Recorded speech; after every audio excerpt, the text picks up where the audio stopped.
Mm. Mm.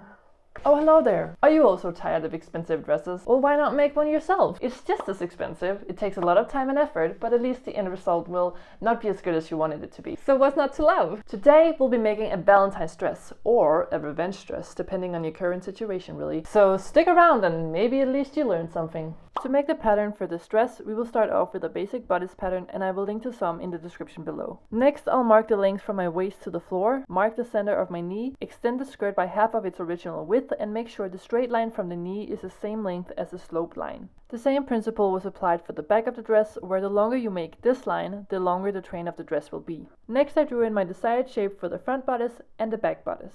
I marked the line for the slit and drew a 2-inch line to either side of it. The top point is raised 1 inch over the other markings. And there you have it, the middle front piece, the side front piece, and the back piece. Now it's time for the mock-up.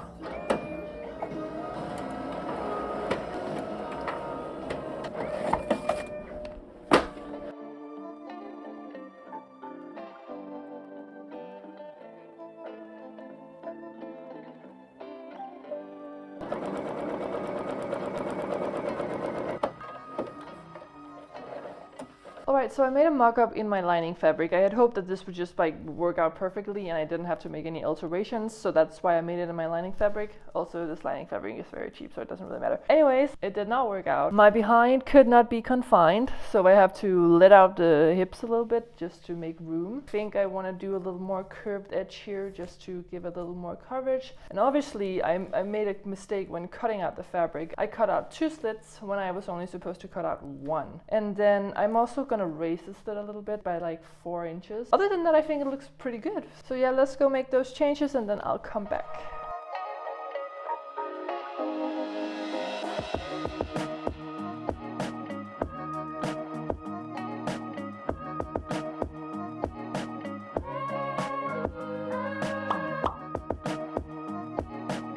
Alright, so I have successfully made the second mock-up, and this will actually be the lining for the final dress, so that's perfect. I got 1 slit, I got more coverage up here, and now it closes in the back. We're golden. And now for the main event.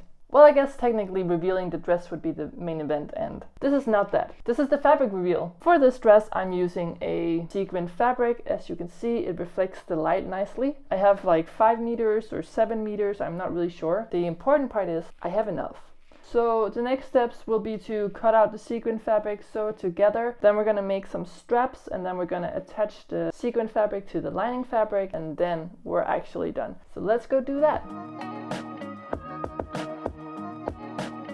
Alright, so now that I've cut out my sequin fabric, I just wanted to go over the pattern pieces. So the back pattern piece is identical in the sequin fabric and in the lining fabric. However, where there is a difference is right here where the slit goes. So for the sequin fabric, this flap right here goes outward, but on the lining fabric it's inverted. And then on the side where there's no slit, it's just straight. Alright, so now I will sew together the pattern pieces for the sequin fabric. And just one thing that you need to know. So when I sew these 2 pieces right sides together, I'm going to start up there and sew down until I get to this point right here, and then I'm going to stop.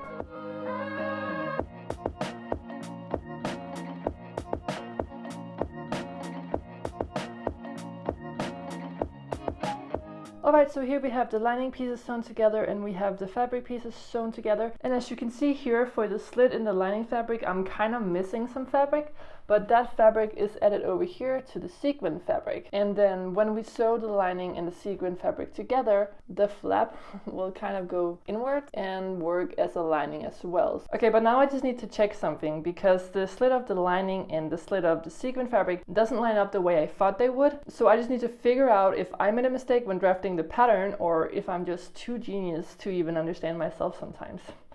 Alright, so I have here my lining fabric and sequin fabric right sides together, and the problem is here. So this side and this side is supposed to be sewn right sides together with this side and this side. But if I lay this down and match it up with the lining, the long side is not naturally going down this side as I thought it would. So to make this work, I have to sew this here and then kind of make like an awkward turn here. And I'm wondering if that's a mistake on my part or if that's actually how it's supposed to be.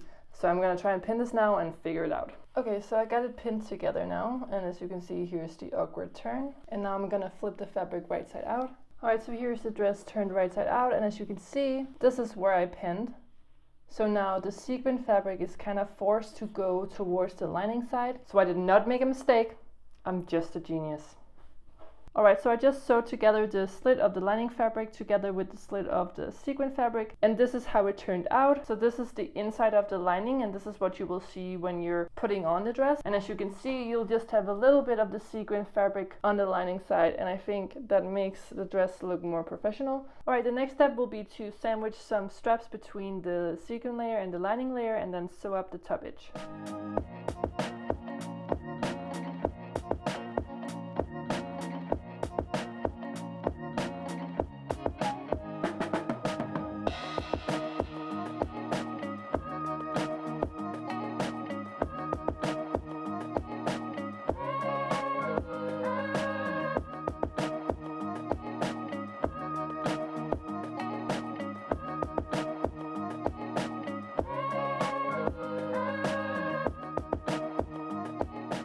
Alright, so I have pinned my straps to the sequin fabric, and for the front I pinned it up here, and then in the back I pinned it between the side seam and the back dart. And now I'm gonna put on the lining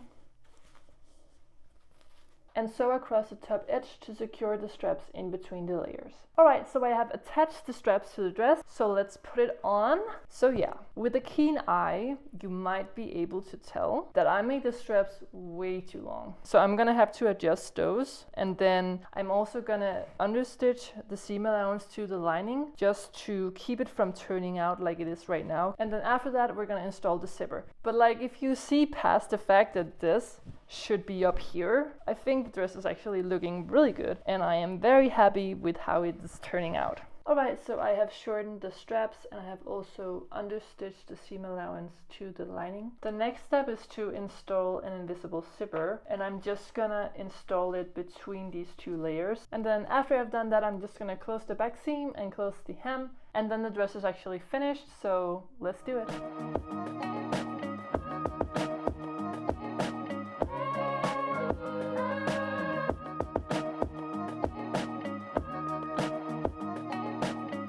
Dress is done, but let me just take you through a few last things. I had a problem where the armhole was gaping a lot, so I did end up making a dart from the middle of the armhole. So this is the side seam, and then the dart is right here, and it goes all the way down here, so it's more of a design feature than just a dart. And that's on both sides. In the back here you can see I closed up after the zipper, so I just sewed these pieces together as well as the lining. And what else did I do? Oh, I tacked the seam of the lining to the seam of the sequin fabric to prevent the lining from rolling out when wearing it. So yeah, let's try it on.